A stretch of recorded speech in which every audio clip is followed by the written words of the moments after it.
Assalamualaikum warahmatullahi wabarakatuh. Halo guys, ketemu lagi di kisah-kisah para tokoh legendaris guys.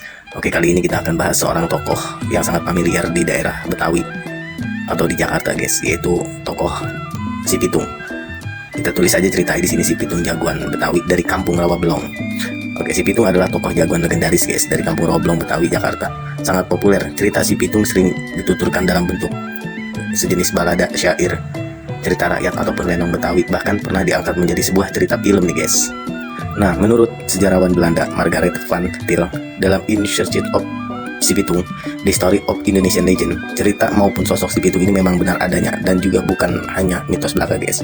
Si Pitung lahir pada sekitar tahun 1866 di Kampung Pengumben, sebuah pemukiman kumuh di Rawabelong dekat stasiun Palmerah sekarang ini guys.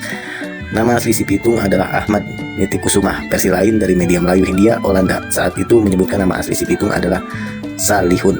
Salihun merupakan anak keempat dari pasangan Bang Piung dan Empok Pinah asal Kampung Rawabelong, Jakarta. Julukan Si Pitung konon berasal dari frasa Jawa Pituan Pitulung yang berarti 7 sekawan yang saling tolong-menolong di masanya itu guys.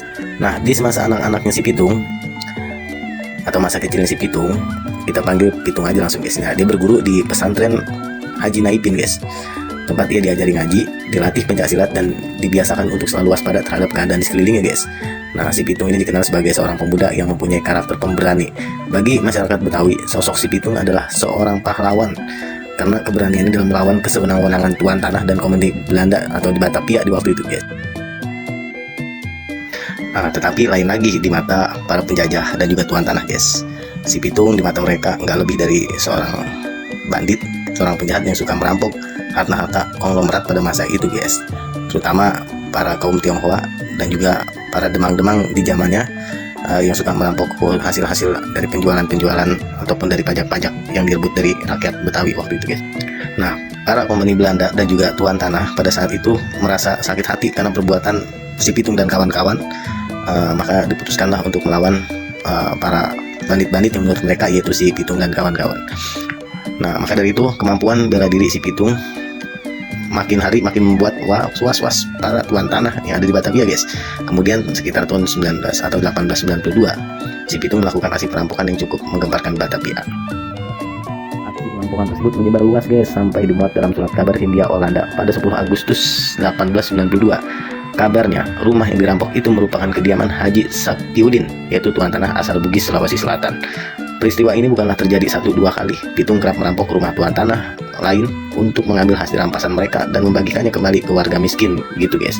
Hampir semua tuan tanah sudah mengenal Si Pitung bahkan ketika mereka mengalami perampokan, sehingga namanya selalu diincar dan diburu polisi. Pada tahun 1892 Si Pitung dikenal sebagai Wan Bitung atau Pitang, kemudian menjadi Si Pitung.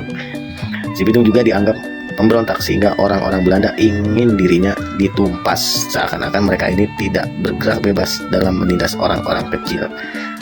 Nah, sampai di satu hari Si Pitung akhirnya benar-benar tewas tertembak peluru emas milik kepala kepolisian Residenan Batavia Adolf William. Meninggal Si Pitung meninggalkan duka mendalam bagi warga Betawi karena sosoknya dikenal sebagai pahlawan dalam membantu rakyat kecil melawan kesenang-wenangan tuan tanah Belanda. Berita meninggalnya Si Pitung pun tidak luput dari pemberitaan, seperti dilaporkan dalam Hindia Olanda edisi 16 Oktober 1893. Kisah Si Pitung pun mulai diabadikan warga sekitar ke dalam bentuk lenong, yaitu kesenian teater tradisional Betawi.